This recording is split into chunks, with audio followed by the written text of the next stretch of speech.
You know, sometimes you have to look back at your past, especially in this arena, and look at your past work and say to yourself, did I do enough? You know, did I show enough character in this moment in time? Did I allow people around me to do things and say things that I could have influenced in a different direction? Well, this is one of those retrospective moments for myself.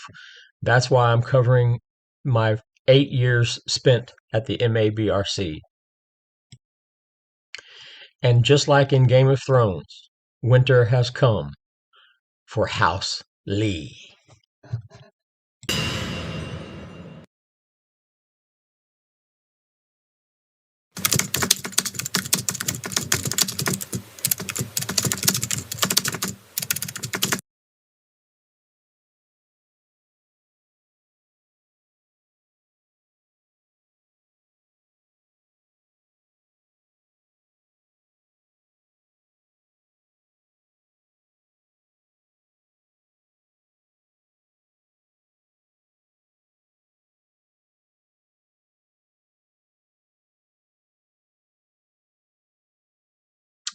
This is the story of Darren Lee's stepson and his first visual encounter, October 6, 2007, in Honubby, Oklahoma.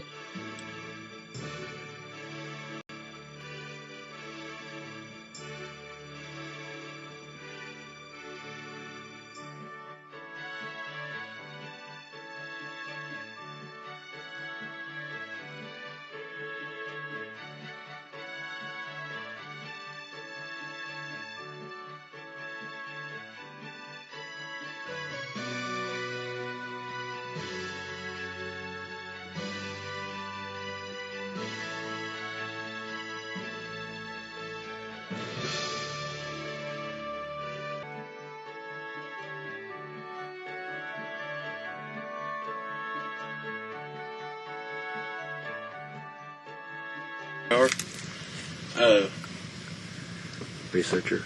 I'm a researcher for Mabrc, and my name is No Mercy on the forum. And I was sitting with the driver operator in Darkwing a mile from the Ridgewalker film where it was captured, where I seen a Bigfoot no more than 20 feet away from me. Yes, I was looking through a night scope, which I seen movement at the driver operator's. It would have been probably his 8 o'clock, 9 o'clock. It was 9 o'clock. I seen movement, and I asked for the night scope. When I looked, I seen something that just totally shocked me. And what did it do when you seen it? I mean, did it lift up something? You said it lifted up a branch and looked at you? Branch. When I seen that, that's when I asked for the night vision. And it's Quite an experience, yes, isn't it? it's quite an experience to see something that close.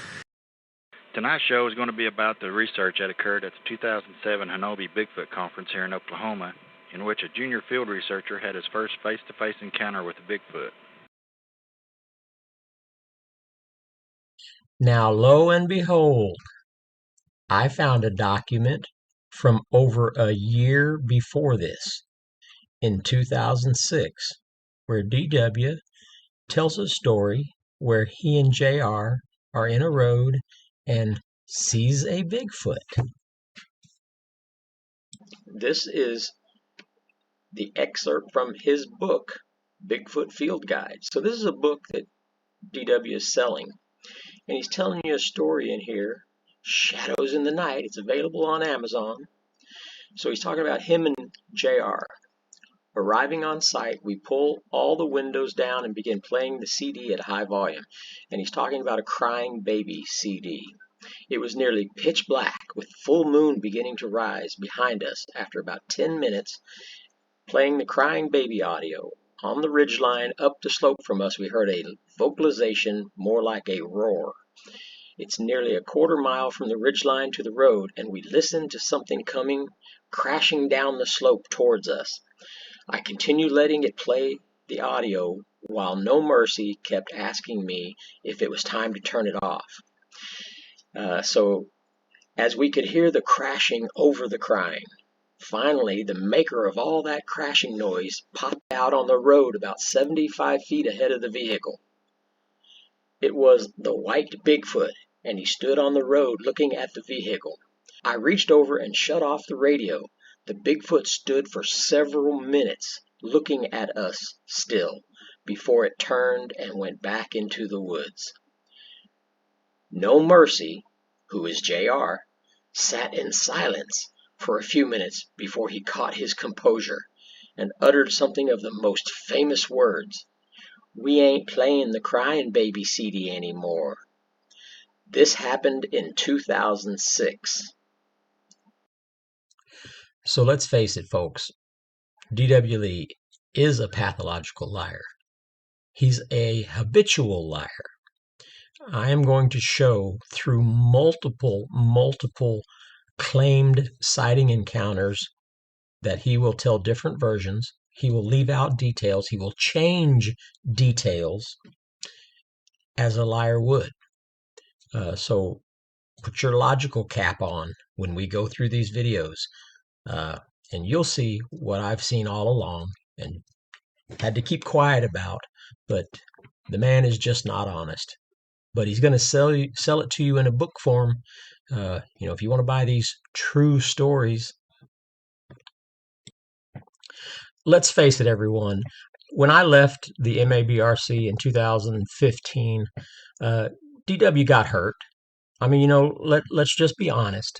We were friends. We considered ourselves good friends. I couldn't stay because of the things that were happening. But from his point of view, I hurt him. And I had people reach out to me up to 2 years after I left that were in the Mabrc and said that he was really hurting. He said you hurt him. He feels like you betrayed him and you hurt him.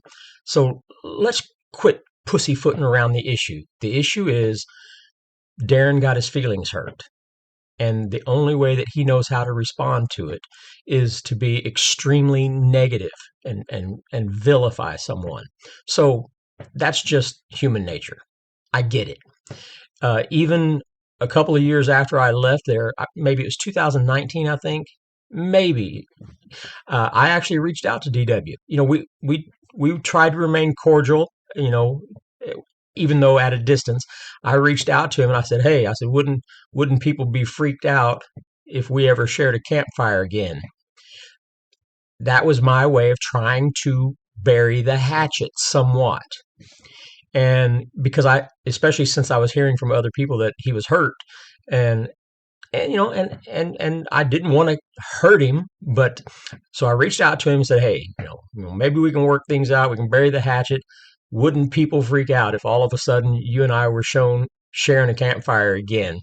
And his response to me was, "Well, I'll have to think about it, and you'll have to make a public apology."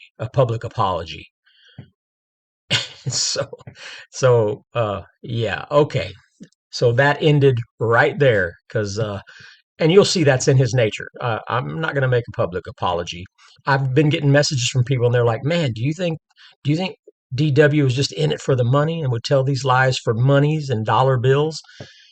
And I'm like, yes, absolutely. So let's go over. Do you think DW is telling his stories and all the fabrication to sell you tickets to the show? Well, let's look.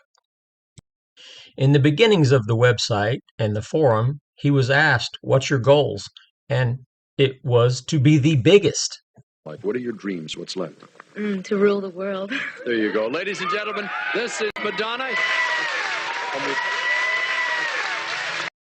Now let's throw out a montage of posts where he's asking for money, selling you stuff, and asking for donations and GoFundMes. A GoFundMe for equipment.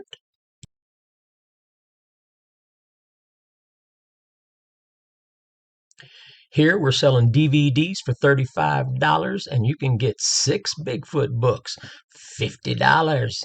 Or paperbacks would cost over $100, so $50 for 6 of his books.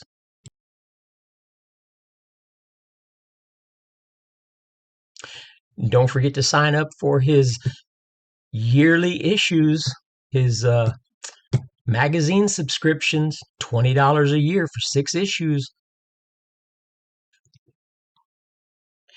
And this is where he really got himself in trouble, because if you're going to sell a 6 subscription or a 6 issues a year subscription for $20 a year, that's fine and dandy. But to make a promise that there will be over 50 pages for every issue, that means every 2 months you have to fill up over 50 pages. How do you do that? Especially if you have a slow couple months where nothing happens. So he set it up by making a promise of those many pages to have a need, to create a need where he had to make stuff up to fill the pages. So here come the fake stories.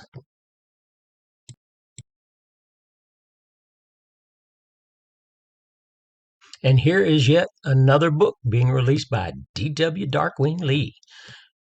How You Can Be a Researcher.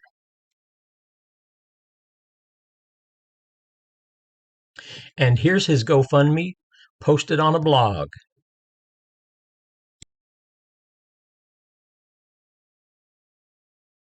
And here he is asking for all of y'all's help so that he could get $5,000 to get speakers to come to the conference.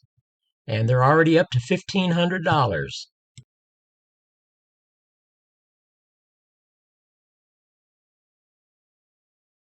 And this is way back in 2008. You can get his PC DVD for $19.95, shipping included.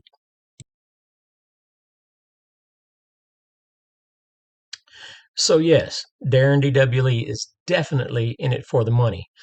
Now, will that influence him to tell maybe a story that's not quite true to build up his legend and status and value when he's selling you something? Sure, I wouldn't put it past him. Here's where DW starts culling fans in the Bigfoot arena by giving them badges of endorsement. If they pass his test, he will endorse them in his magazine.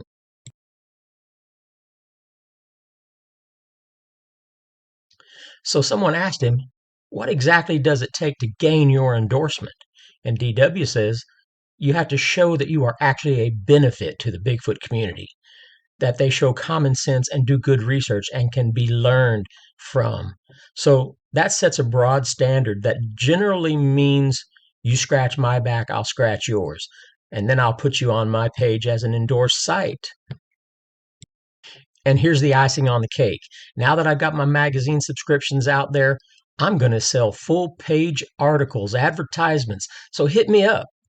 $50 for a full page, $25 for a half a page. Come on, people. Whoa, hold on. I just found another one. He has a page set up for buying figurines, glow in the dark statues and figurines. He's got a page where he can sell you those things too.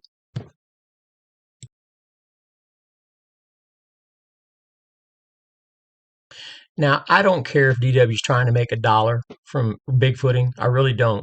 But when he starts condemning others, let's see what he says about somebody else. This was a post of his, and he says, there are also a number of people who try to take advantage of the idiots. So he considers all you guys idiots by making money off them. Those people generally take great pains to elevate themselves in stature among the believers by constantly extolling their own virtues, exploits, and discoveries, but never seem to have any evidence to back it up. Who is he describing? He's describing himself. Read that again and then look at his picture. He is describing himself while he's asking you for money to buy his products.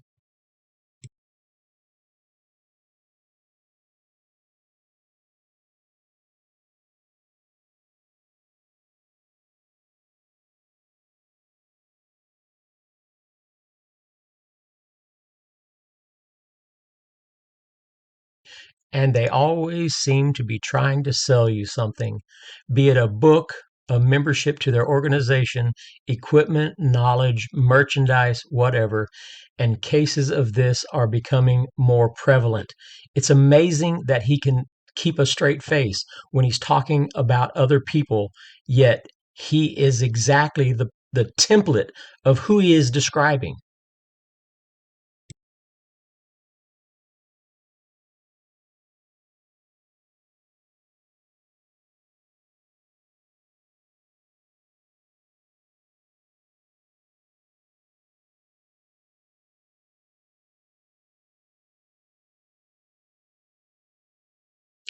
Before we get into a long evaluation of a much needed encounter report by DW that can be debunked, I want to first talk about the Legends of the Ozark TV show that we were both on back in 2011. Well, here's a couple of posts. He certainly was advertising it for himself.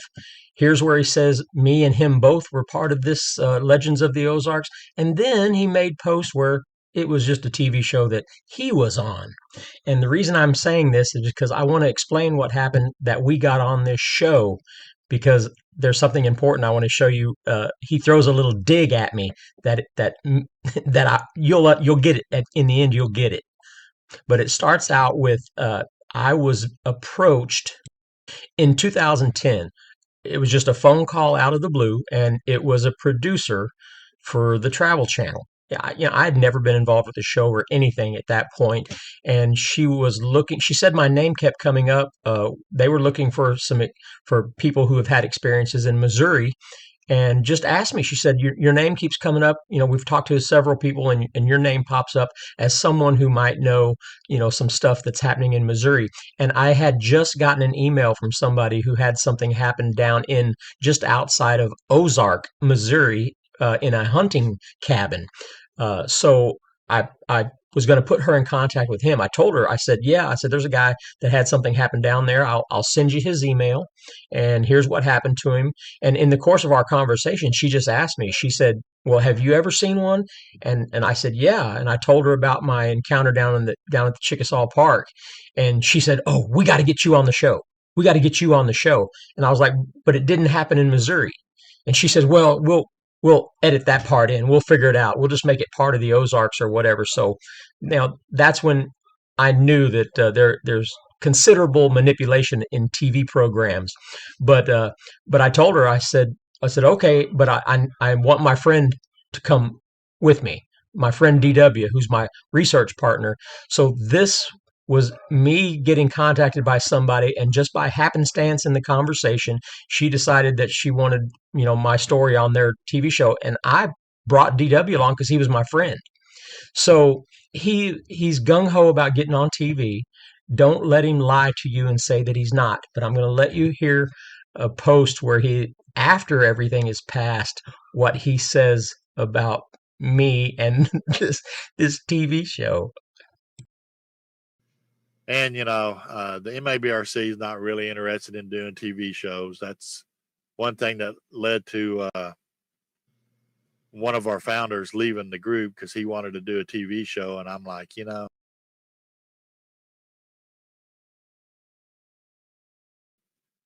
can't do research on a TV show.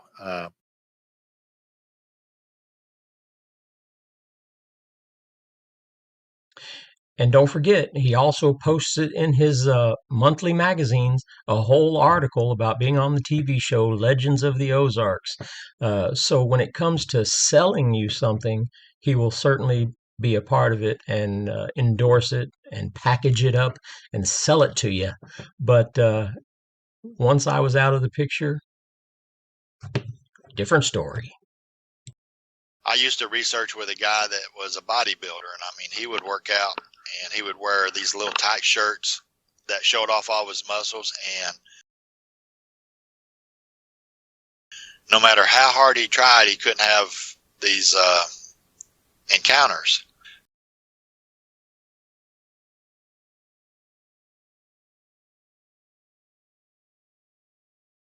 And of course, me, I'm going to admit, I'm overweight. I don't work out like he did, but I didn't present. He was more like a threat, guys. maybe yeah.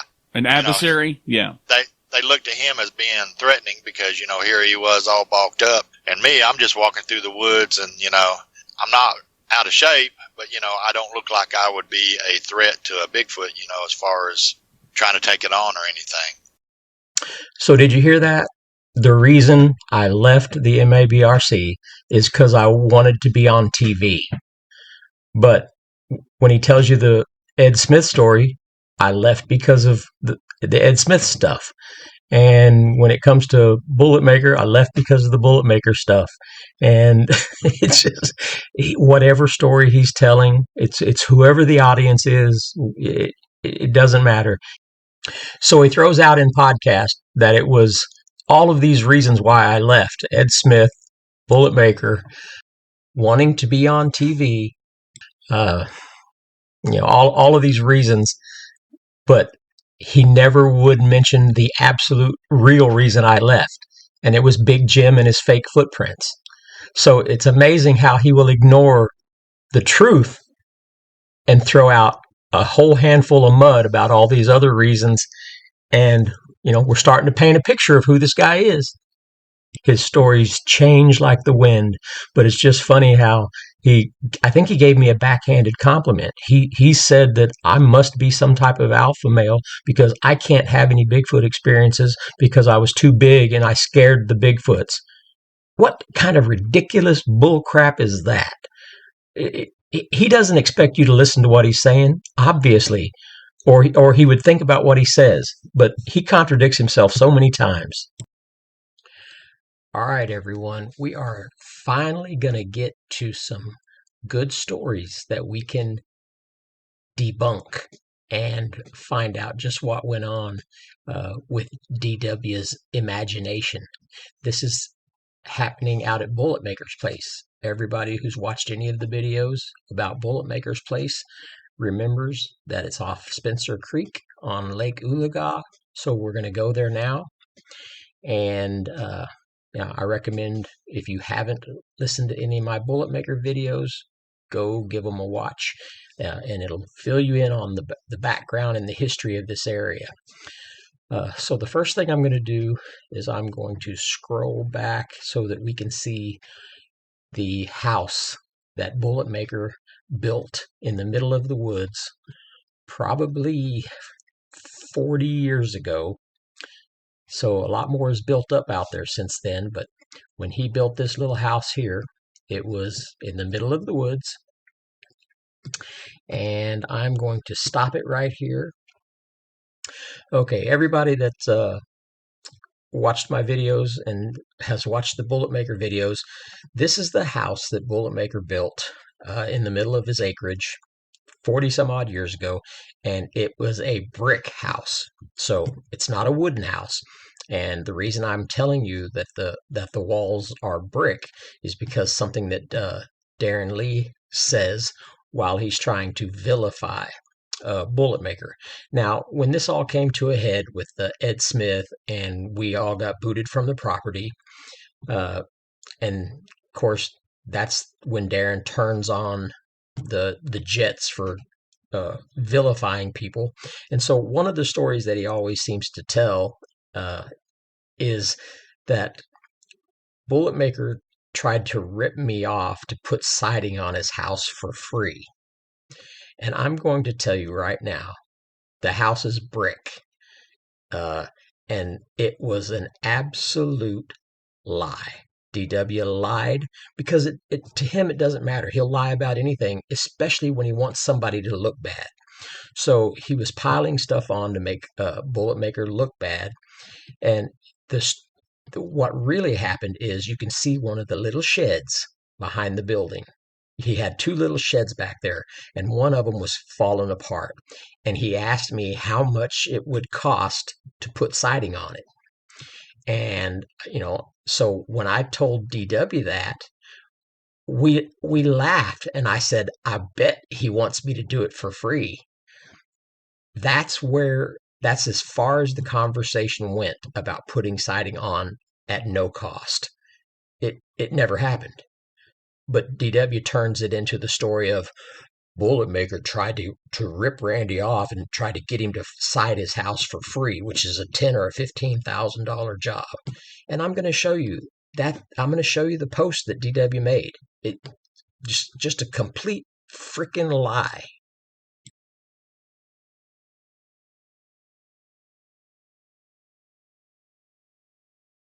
And he even adds things in like DO declined, driver operator declined, and everyone fully stood behind him on that. That's his way of making you think that everyone knew about it. That is not the truth. All right, so now that that's out of the way, let's go down to the bean fields. The bean fields was actually I think a little northeast of his house location. So we're going to work our way down through the strip pits, and there's the open area by Spencer Creek. That's where the basis was for all of our activity in that area.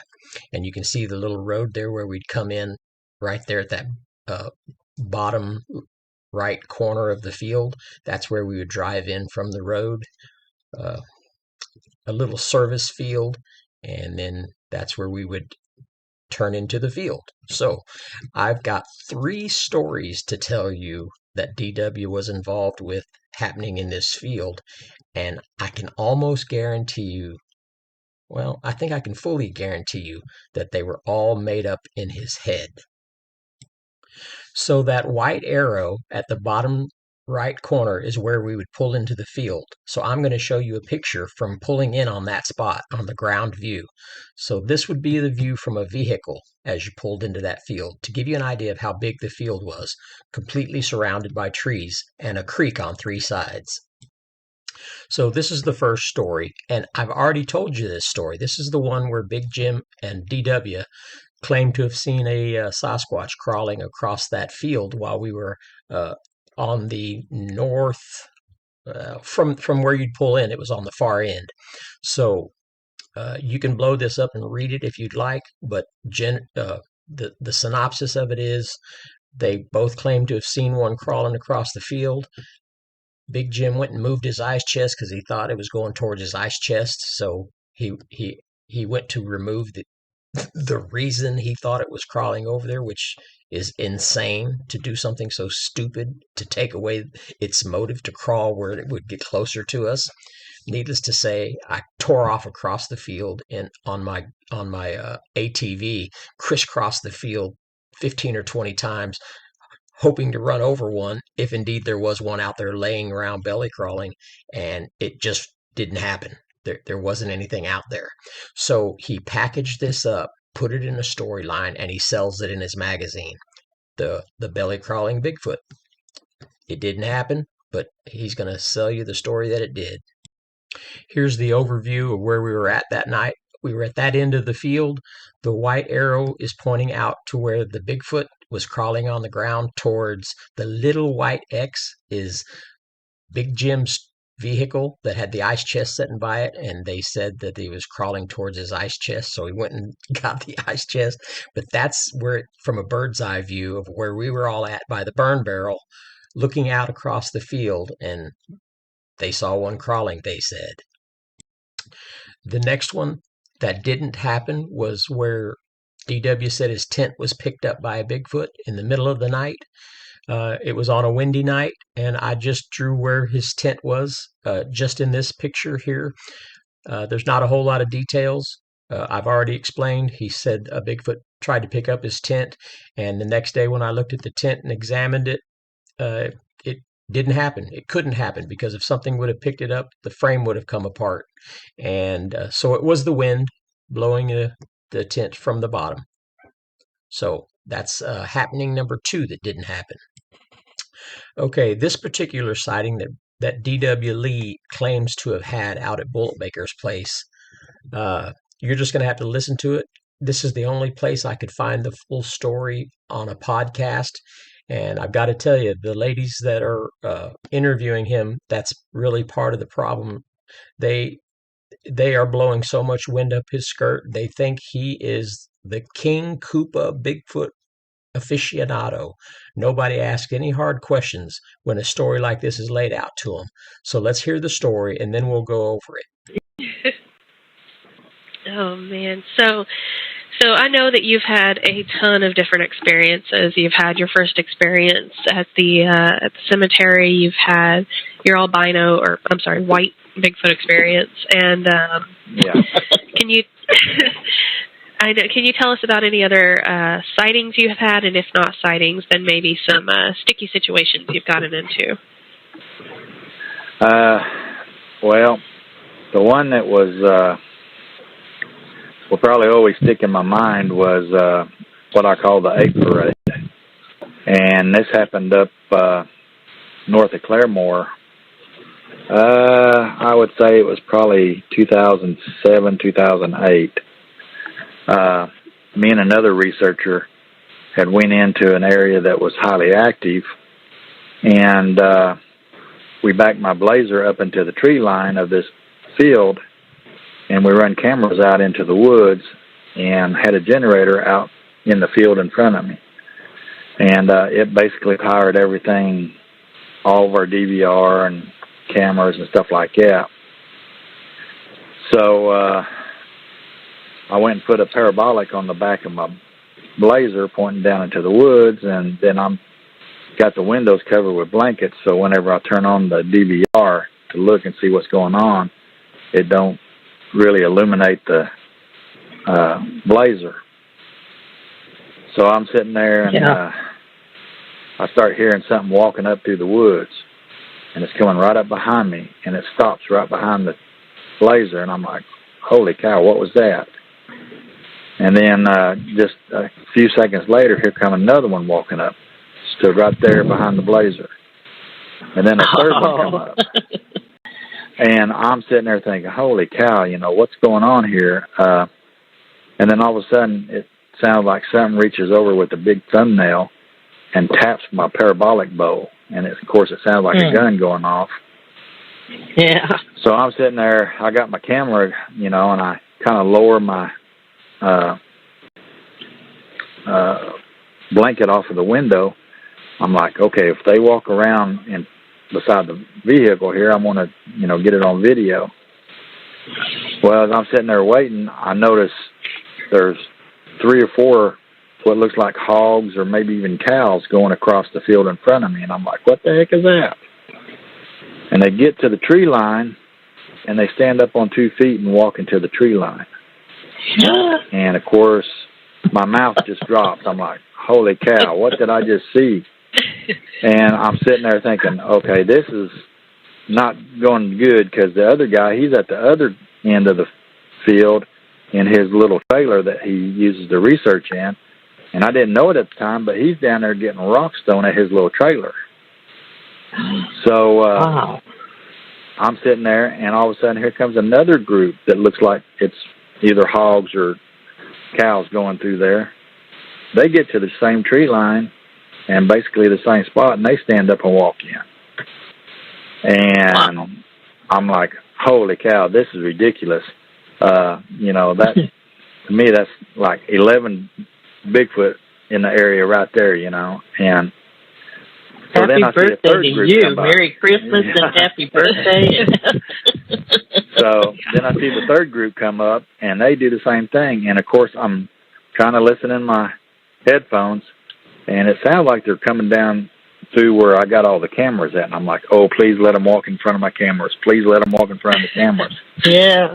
And then after they get past behind me down by the creek, one at a time, those that was behind me turns around and walks back down to join the others. And I'm like, okay, what time is it? And I looked, and it was like 2 o'clock in the morning. I was like, okay, I ain't getting out until daylight. They never got close enough for my camera, to be able to pick up anything with the camera. But I'm pretty sure that if I would have stepped out while the 3 groups was going across, those 3 behind the Blazer would have politely put me back in the Blazer.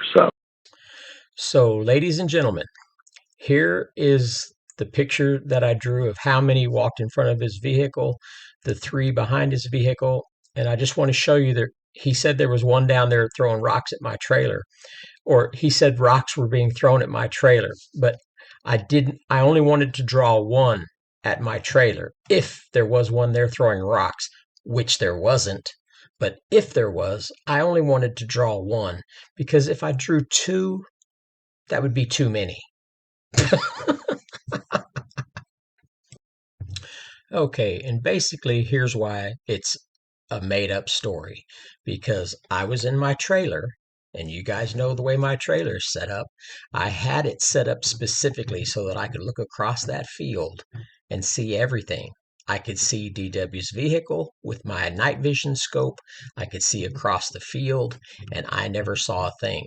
And there were no rocks hitting my trailer.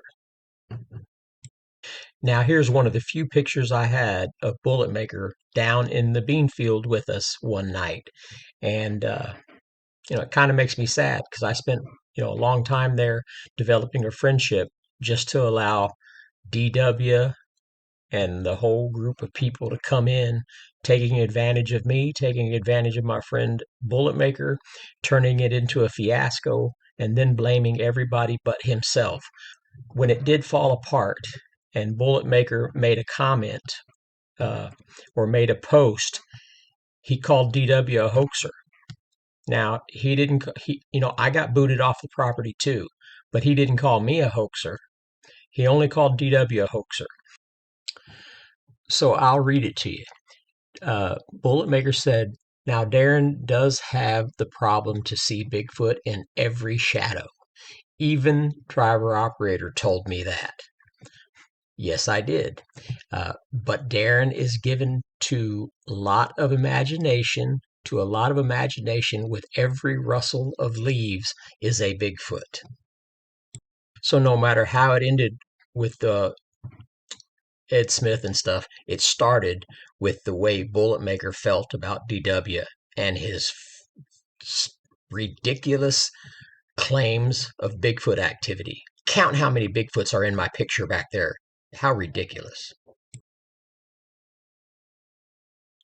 I believe that, as we got towards the end, he knew DW was a hoaxer.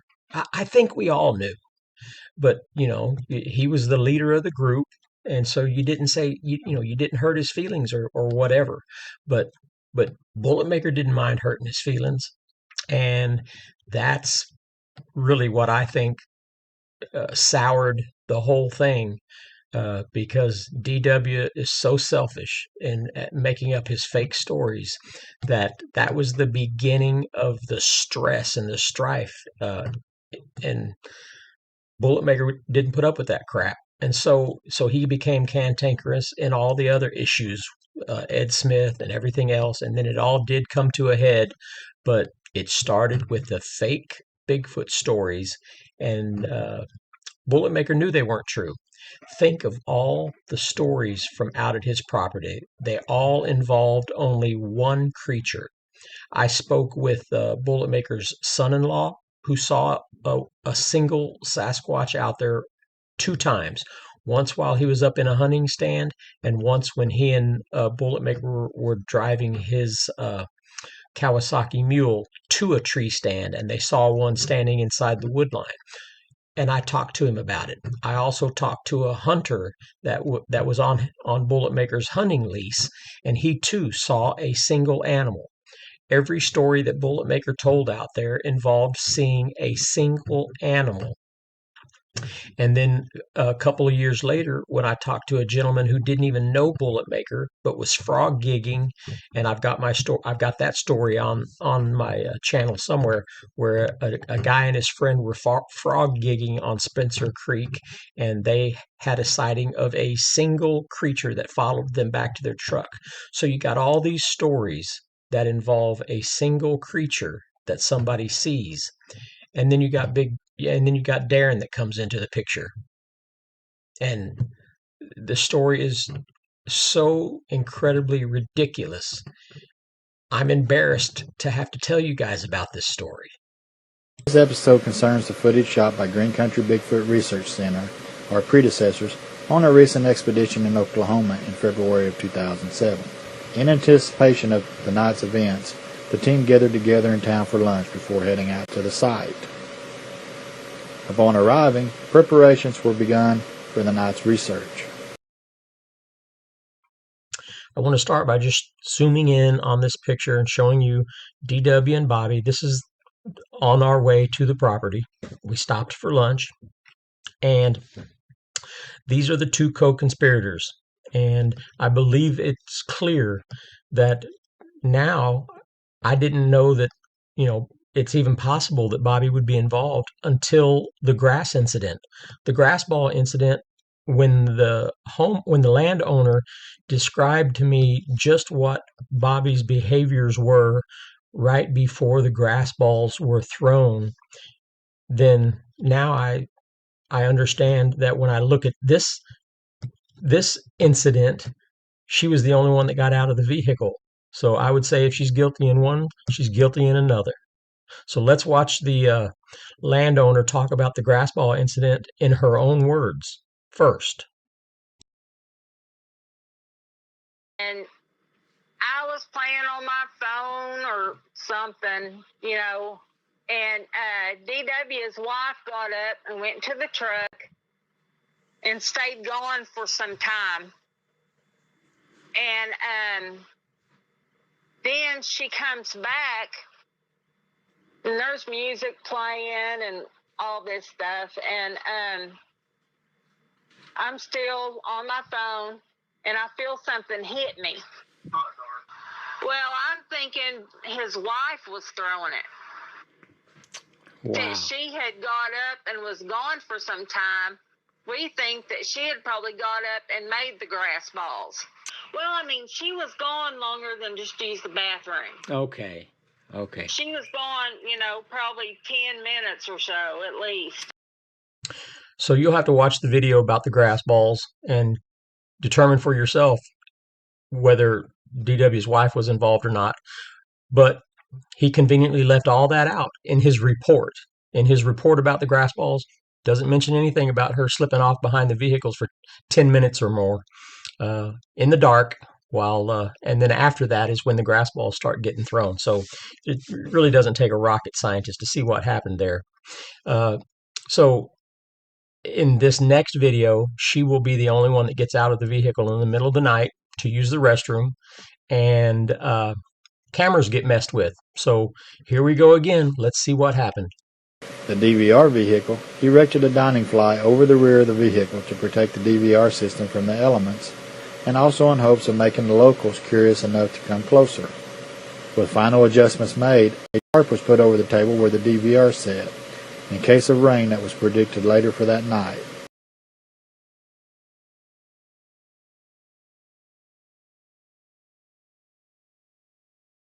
The southeast camera is knocked askew and changes position in view. Crossing the field on her way to the main camera, she tripped on the cord. She tripped on the cord on the first camera, and that's what you're going to see. The camera jolts to one side where she tripped on the cord a little bit, and then on her way out to the other camera, and then the other camera gets picked up and never turns back on whoever picked it up. The southwest camera is picked up and held by something. Original video shows what appears to be hair at times. The camera, however, at no time is pointed to any identifying characteristics that would identify what it was that picked it up. The southwest camera is set back down on the log it was setting on, although now it is on its side, and shows the camera cable reel that was used to brace it up to keep it from falling over. Now here's where DW has to start building up a story around the cameras being moved. When he says an Mabrc researcher sees a Bigfoot, well, that's him or his wife. So these are the only two people involved. So now here's a backstory of all of the Bigfoot stuff that happened around their vehicle on a windy night. Approximately about 12:55 a.m., a team member spots a Bigfoot walking on all fours, otherwise known as 4x4 mode. between the DVR vehicle and the vehicle to the northeast.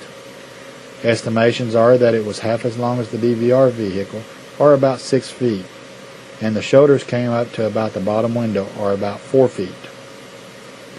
The female team member had to use the bathroom at 1:15 a.m., and out of concern for the crew spotted just a bit earlier, the headlights of the DVR vehicle were turned on to prevent team members from being bushwhacked as they got out of the vehicle. So let me get this straight. DW sees a huge Bigfoot in 4x4 mode brushing up against the side of his vehicle almost to the height of the window on 4x4 mode. And his wife needs to go to the bathroom, so he clicks on the headlights. He doesn't get out to ensure her safety. He doesn't get out and patrol the area first. I mean, he just had a traumatic, huge Bigfoot right next to the vehicle. And honey, I need to go to the bathroom. Okay, I'm going to turn the headlights on. I don't even know if he turned the headlights on because I don't remember. We didn't have anything happen from the other vehicles, so nobody saw his headlights come on. Nobody saw any of that stuff. This is all just a story that he's compiling. So he sees a Bigfoot in 4x4 mode, and his wife gets out to use the restroom, and it looks like maybe this is maybe this is part of the story in case somebody says, yeah, I saw Bobby outside, so he had to create a backstory in case she got out and got seen. Approximately around 2:30 a.m., something starts messing with the tarp covering the DVR under the dining fly. A team member shines a light through the DVR vehicle's back window. Here we go again with that team member. Team member shined a light out at whatever was messing with the tarp. Well, it was just him and his wife in the vehicle, the two main players in a couple of different possible hoaxes so far. So why didn't he just say I saw it, or I shined a light, or my wife shined a light, instead of team member? Because he wants to give it an air of officialness. To discourage whatever it is and to protect the DVR from damage. Whatever it is discouraged and leaves, only to return a total of 6 times. Average time in between is 15 to 20 minutes. Each time the light is shined and they leave. All right, so here we go with another story. Just like the tent that got picked up by a Bigfoot, which in reality was the wind, you've got the wind blowing because he said it was there was a chance of rain, so it was windy. And but it turns into, every time the tarp would blow, it turns into a Bigfoot coming up to his table 6 times, 6 separate times. I mean, this man, there are so many Bigfoots around this guy. It is incredible that he has 0 evidence so far.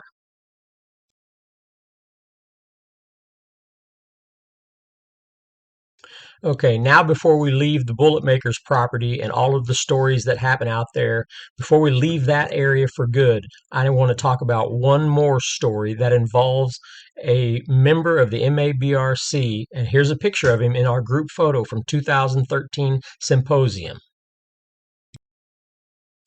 named Joshua. He was on the forum by the name of Arkansas Tracker. Super nice guy. I spent some time with him in the field, and in light of the fact that the lady with the grass ball incidents came forward and asked me to tell me that she thought that DW had hoaxed them, but she had waited until after I left the organization to reach out to me. So that should tell you that there isn't a whole lot of safety involved with coming forward while you're in the organization. So nobody would come to me with any information while I was there because I was such a staunch supporter of the Mabrc, and it wouldn't have went good for them to approach me then. So I was also reached out to by this gentleman, such a nice guy. I've spent time with him in tree stands in the middle of the night, watching over areas of a creek. Just a great tracker. He lived in Northwest Arkansas. I don't know his full name. I have put out feelers in the past trying to relocate him. I would imagine that somebody on the Mabrc who could still access information there could possibly find his information and get me his email address. That would be greatly appreciated. But he reached out to me like 2 months after I left in 2015. and I didn't even know that he had left the MABRC himself. He just quietly slipped out the door. Nobody knew where he went. He just quit posting, quit coming around, and he pretty much quit. But when he reached out to me, that's when I learned the truth. He said, "I heard you left, Randy, and because of the hoaxing." And he said, "Did you even know that I was gone?" And I said, I'd noticed that we hadn't heard anything from him in a while, hadn't seen him on any expeditions in a while. He said, "Well, remember when we went to Lake Ulaga as a group to use thermal cameras on boats?" And I said, "Yeah." Uh, and ladies and gentlemen, that happened to have been an outing that I did not go on, so I was not there. Now, the story that he's about to reveal happened on Lake Ulaga, and here's a map showing where the Lake Ulaga flows into Spencer Creek.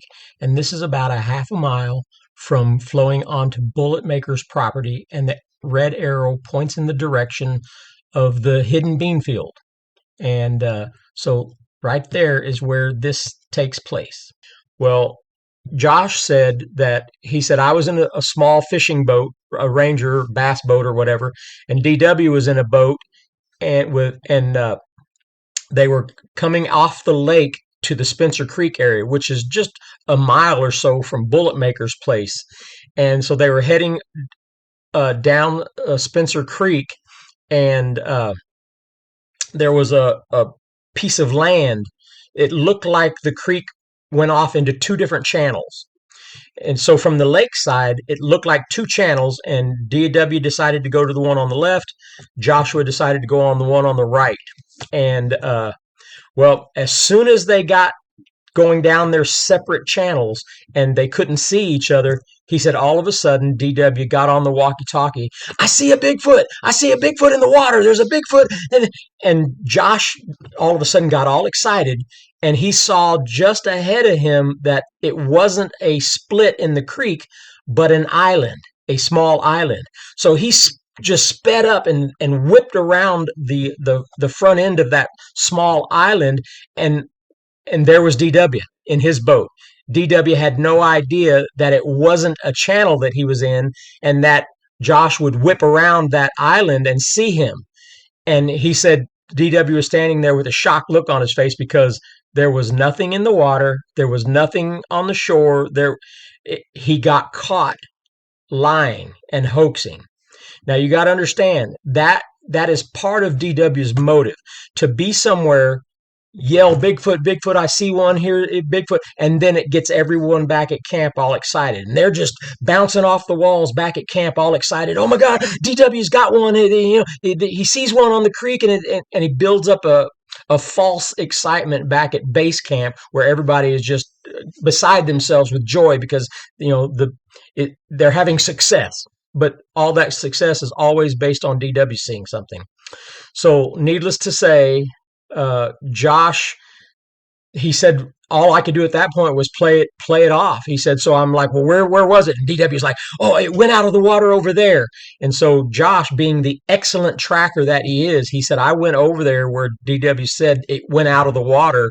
And he said there was no moisture on any of the foliage of anything coming up out of the water that should have draped moisture all over these leaves and brush, climbing up into the thicket. And he said it didn't happen. There was no exit from the water. He said, "I knew then." He said, "I knew right then that DW was a liar." And so he quietly just quit. And he should have, because that's what a smart person does. So I'm going to show you what value someone like Josh brought to the organization with his excellent tracking skills. He found some knuckles and a handprint off a creek that to this day DW uses. He's written articles about it. He's talked about it. He shows them on display because it does appear to be knuckles, a handprint and knuckle slide behind a root ball where something was ducked down and hiding behind a root ball. So DW can run off high quality people. And as you will see in some of the writings and the postings that DW has made, in the beginnings, he gave Josh Arkansas Tracker all of the credit for this find. But the moment that he found out that Josh reached out to me, because I did reach out to DW, I wanted to find an answer to what Josh was telling me. The moment I asked DW about Josh calling me and saying that Josh caught him hoaxing on Spencer Creek, DW quit using his name, never mentioned him again, and I guess the prints now belong to DW. When they see what he's doing, and that's just the nature of what we've got here. The guy at the top, the fish stinks from the head down, and it made me sad to know that the time that I spent with Josh, he's such a quality person and so smart when it came to tracking, and and DW benefited from that. He posts it on his blog. He sells it in his magazine subscriptions. He sells it every chance he gets, and it's his. It belongs to him. And now he doesn't give any credit to Josh, who was such a nice guy. And there you have it. Okay, ladies and gentlemen, this is a big story coming up.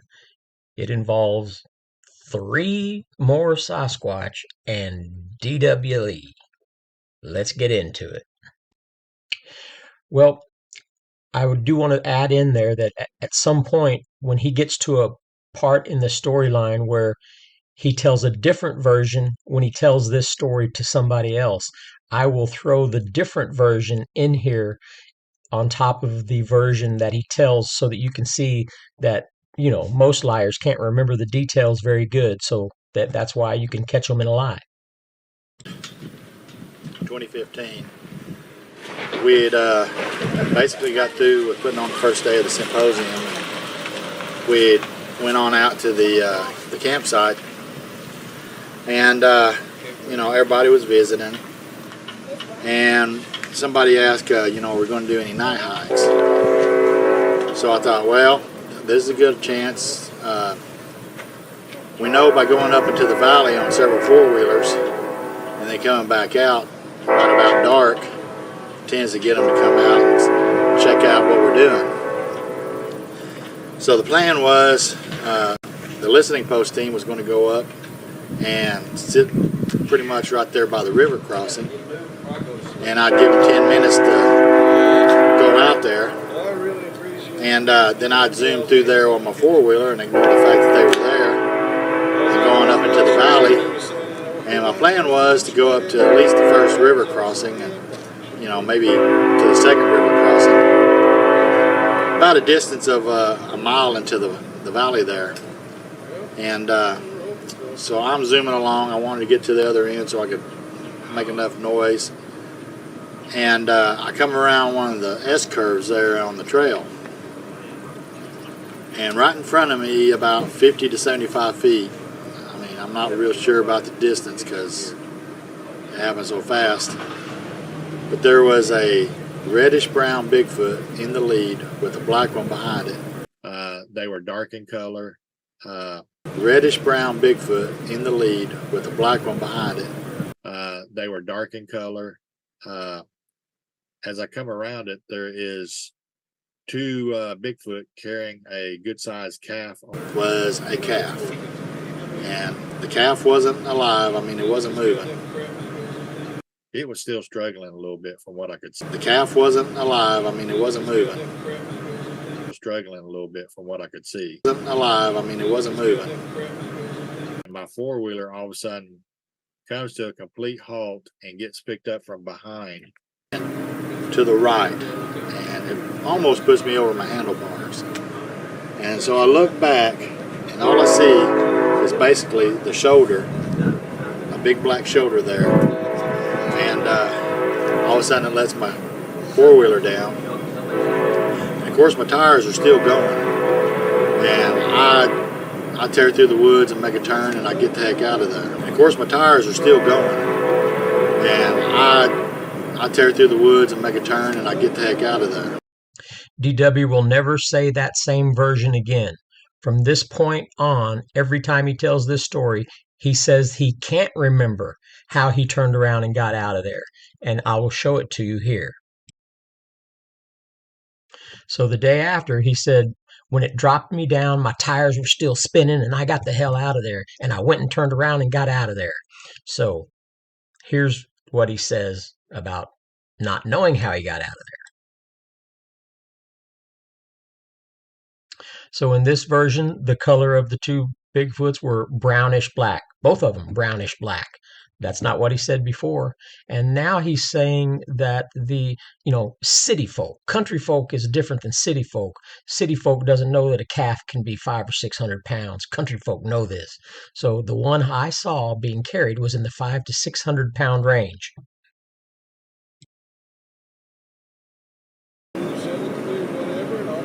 I got back to where the listening post was, and part of the listening post I headed on back because we had some partiers appear over on the other side of the gravel bar. And the guys that were there, I quickly told them what happened after I caught my breath. And we started looking at the back of the four-wheeler where we figured it had grabbed it. It had actually warped the back fender here on the four-wheeler where it picked it up, and actually looked like it had left fingerprints. Well, it was nighttime, so we couldn't really see too well. So we went ahead and we took it back to camp.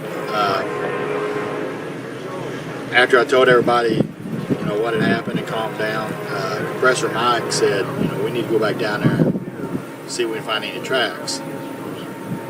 So I was a little gun shy about it and said no at first, but then after I calmed down, I said, okay, let's go, Mike.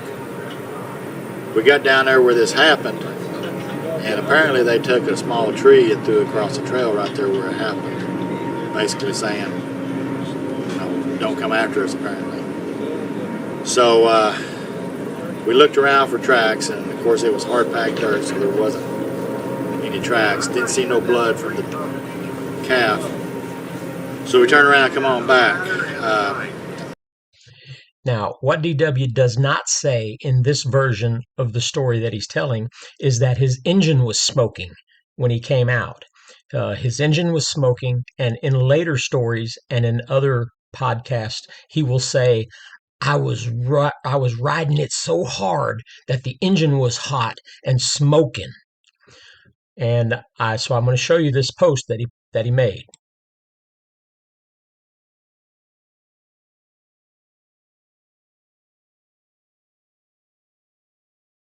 So he's saying, from what I was told by the guys, that I was nearly in shock. My four-wheeler was smoking from being so hot. And he turns that into later that he was just riding it so hard. That's why it was running hot. But it sounds to me like he wrecked it. He went around that S-curve, it rolled, and that's why it was smoking. Look it up on Google. One of the main reasons an engine will smoke is if it gets turned on its side or if it gets rolled over, and it will smoke for a while until it burns off. Whatever oil or antifreeze or whatever pours out on top of the engine has to burn off. So that's why his engine was burning. He rolled it. And he rolled it on the S-curve. He probably ran his back tire up on a small tree, rolled it, and that's why he was sheepishly looking when he got back, because he just avoided another broken hip or another broken foot. So he was a little bit in shock because he wrecked and rolled and came off the four-wheeler. And so yeah, he was a little bit shaken, a little bit ashen over it, and the engine was smoking because it is obviously laid on its side. So he came out of there and turned it into a Bigfoot story. Well, this morning on the 4th, we come in for the symposium, and a bunch of you guys in the group and the BFRO guys that was here come out to look at the bumper, and they found that the welds were broke here where it picked it up at. And you know what else causes bumpers to bend and break and crack and welds to break on bumpers? When you wreck them, when you roll them over, when you back into trees, things like that. So he's not describing a Bigfoot picking it up. He's describing a wreck that he had. Of course, it's also got quite a few bends there where it jerked it up. So basically to that extent, it picked up the four-wheeler with me on it. We're talking probably 1,000 pounds right there. And that's about all I can say. And instead of breaking out tape measures and going back and measuring things and checking things over and looking for hairs and looking for footprints and doing those things, they do nothing. But what you do get is you get the minions and the flying monkeys in his group coming in and saying whatever they have to say to support his story instead of asking tough questions. So here's some of the support members. Emotional. It was more in shock. Yeah, you were more in shock. It was definitely it definitely was a real close call, and seeing them manhandling that calf. And of course, today when the caretaker of that property, the field up behind it, come in and said, yeah, he's missing a calf. I said, it was a black calf? He goes, yeah, it was a black calf. Well, that nailed that evidence right there. Yeah. Apparently he went up there in the field this morning and found that he had a calf missing. So this is one of the most easily refutable statements that he's made so far. He's saying the caretaker of that land came to the symposium that morning and told him that they were missing a black calf. And just so happened to be a black calf that DW saw on the shoulders of these two Sasquatch. But here's somebody who's been raised on a farm, on acreage with cattle and horses and dead animals and knows these things.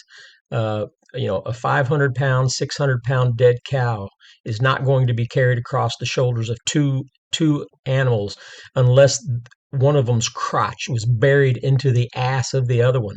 Because if not, then if there was any separation of the two Sasquatch at all, the limp, dead 600-pound cow would flop down between both of them. There's no way. That's why in a Western you'll see a body flopped over the backside of a horse, because you're middle heavy. When you're middle heavy, you don't get carried the way he's describing it.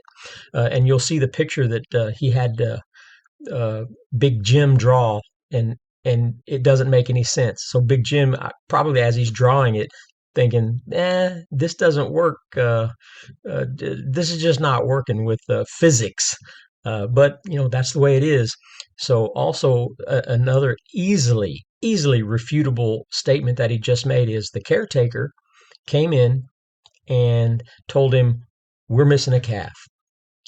And Darren said that it was that morning that they knew that they were missing a calf. Well, I can tell you I've seen that parcel of land across the creek where they come in with the trucks and take feed and hay and stuff to those cattle. There's a lot of cattle back in there.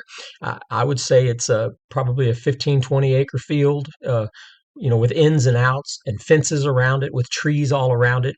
There's no way you would go in with a herd of cattle and know if one is missing right off the bat. That's not how it works. You'd have to do a head count, and then you'd walk around, make sure that the fence wasn't down in any way with a tree over the top of it or a branch, or the cattle broke through the fence in any way. I've been on a farm. I know how cattle are. You first make sure that one hasn't gotten out, and then you check the neighbors' properties. You go check where neighbors have cattle and make sure that yours didn't get out. Go over there. It's not something that you'll know within a couple of hours of that morning showing up into a field that you know that a calf is missing.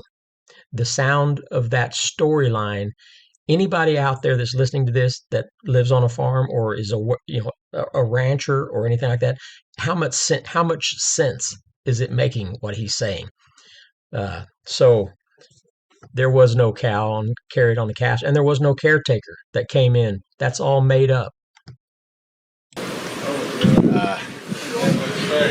Does that prove that the Bigfoot took that calf? Well, we didn't see him take the calf, even though I saw him carrying it. Yeah. Just the fact that was his field that he took care of, and there was a calf missing.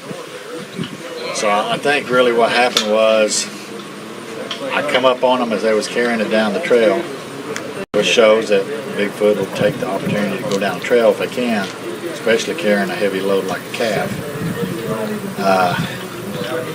And the third one was just basically I think was trying to slow me down so I didn't run into him or, make him drop the calf or whatever. I know we were all talking about scenarios. Somebody was talking about this, and I said, well, if he really wanted to hurt you, he could clothesline you. Yeah. It could have just snatched you right off there.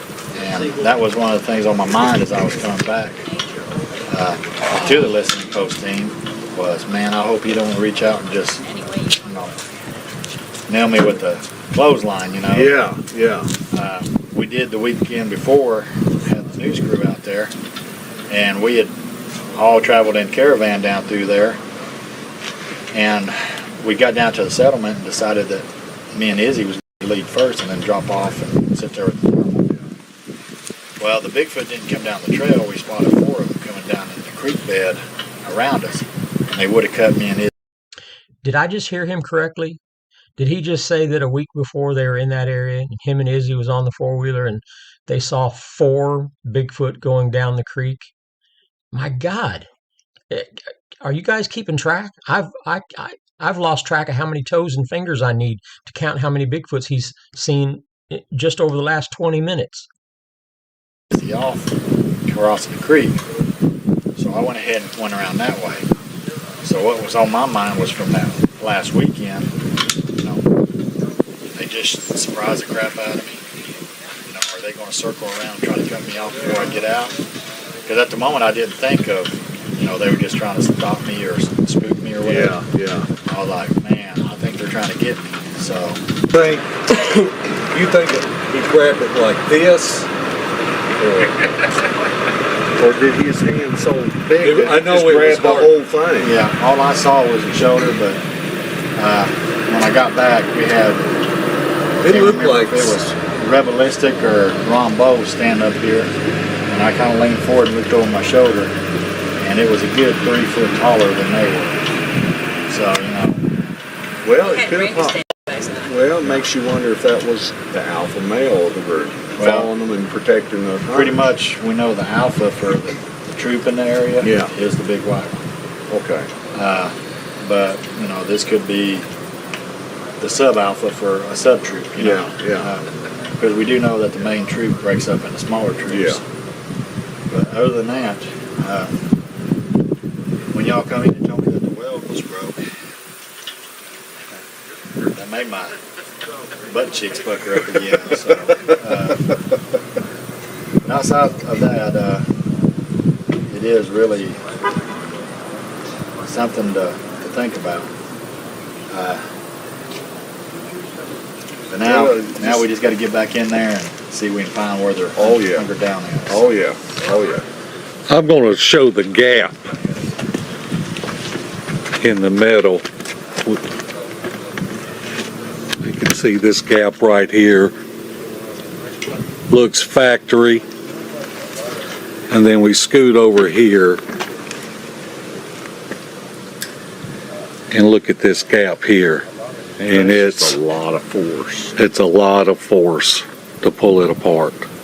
Even and then the weld, the gap down here, and the weld being broke on it also. And you were moving what, about 10 miles an hour? Yeah, I almost went right over the handlebars. So, and I was moving way too fast that night for safety's sake, but I didn't want the listening post team sitting there waiting 45 minutes for me to come back out of the valley. And we were trying to stir them up too. Yeah. And this is why guys like him won't ever do anything better, because they make sure that they surround themselves with people, with minions. Did you hear how they support that? Oh my God, the broken weld, the bent bumper. And not one person went to the site that it happened and looked for evidence of a crash, of a wreck. And then you would have known. You'd been like, well, that's how you bent the bumper, and that's why the engine was smoking. And Darren, did you really see a Bigfoot? Nobody is willing to do something like that around him. But instead, they look like fools, just blowing smoke up his skirt. I mean, they might as well drop to their knees. They were bowing and praying to the Sasquatch king throughout this process. And just to listen to him talk, I mean, can you imagine? Can you imagine just how many Bigfoots he's seen? I don't think he's seen any. I bet he hasn't seen any. This is the part in the drawing where Big Jim was doing the drawing for DW, and this is the moment where he was like, "Okay, I don't think this really happened." Okay, folks, I'd really like to wind this down, even though there are folders and folders full of stuff from his blog, from his website, so many things that you can easily pick apart. But I'd like to go ahead and narrow this down and get things wrapped up. But let's just throw in a few stories that add to the number of Bigfoots that DW has seen. One of the times that we did have a encounter in the valley, I was the lead four-wheeler. I didn't have my camera running on the front, which I regret. But I had somebody on the four-wheeler with me, and I thought, okay, well, I got two sets of eyes, so if I see anything go across the trail, we'll be ready. Just as the Bigfoot come running across the trail, she started yawning, and so she missed it. But luckily, it come back around behind us and jumped across the trail behind us, and another researcher seen it do that. But, here she was, she was yawning. She wasn't expecting anything to happen all of a sudden. And then, boom, there it was. How many times have you actually seen or encountered a Bigfoot? I've had roughly about 26 encounters that I would say. And folks, I would say in this video alone, I've shown that he has claimed at least 25 encounters. And that's just in this one video. So I think he should just up his total number, to be more truthful. I would say he's probably seen 50, but that's just being conservative. Egos. Well, the people in the group will believe they know it all. Some of these groups will have a messiah that leads them down the path, and even though it's the wrong path. Now, there is what I call the big five top tier groups. The AIBR is the Alliance of Independent Bigfoot Researchers, and it's not really truly a group. It's just an alliance. So let's break that down.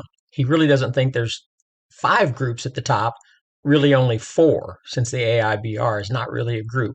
And the MABRC is definitely one of the top 4. So this is what he thinks about himself. And now you're seeing what he thinks about everyone else. That's just the format of their show to attract viewers.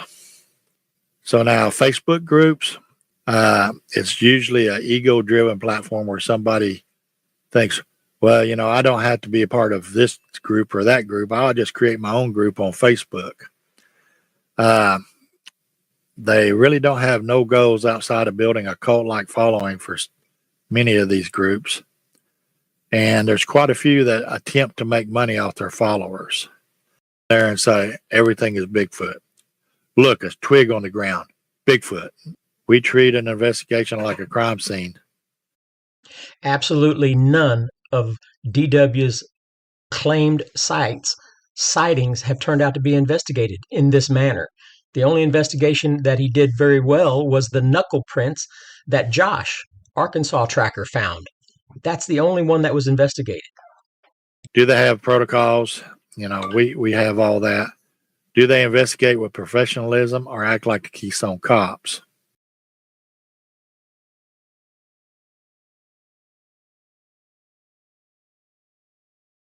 This is from southeast Oklahoma.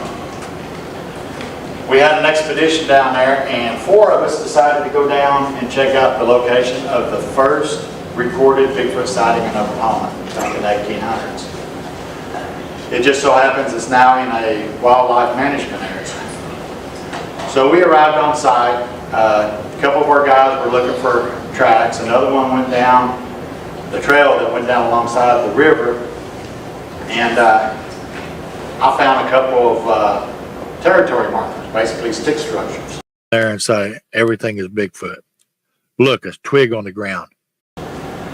So we're all busy checking this out, and we poured the stuff for the cast and decided, well, we'll have to come back in 2 or 3 hours because it needs time to set. So I went down the trail to go get the other researcher, and well, I found my researcher and we got out.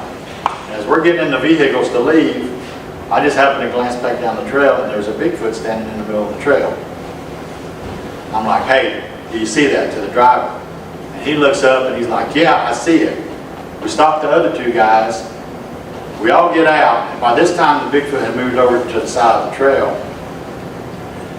And it was kind of confusion at the time because one researcher was seeing a Bigfoot on this side of the trail. This researcher was seeing the Bigfoot on this side of the trail. I'm taking pictures, and the 4th researcher sees this little baby Bigfoot going across the trail. And it's going like a little gorilla on all 4s. Now, we have a hard time getting this to show on presentations, but we got one Bigfoot standing over here and another one standing over here. Right here, we happen to catch the baby going across. It's this picture right here. You can see the arms. You can probably see the head. Amazing, folks, isn't it? Here's the picture. Blow it up. Look at it.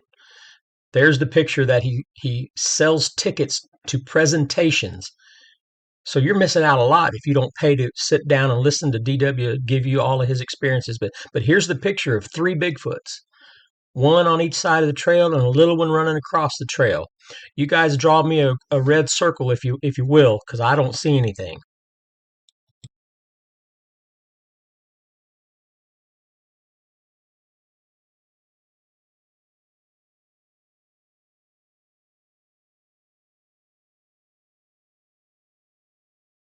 Folks, I'm going to make this the last one because there are so many.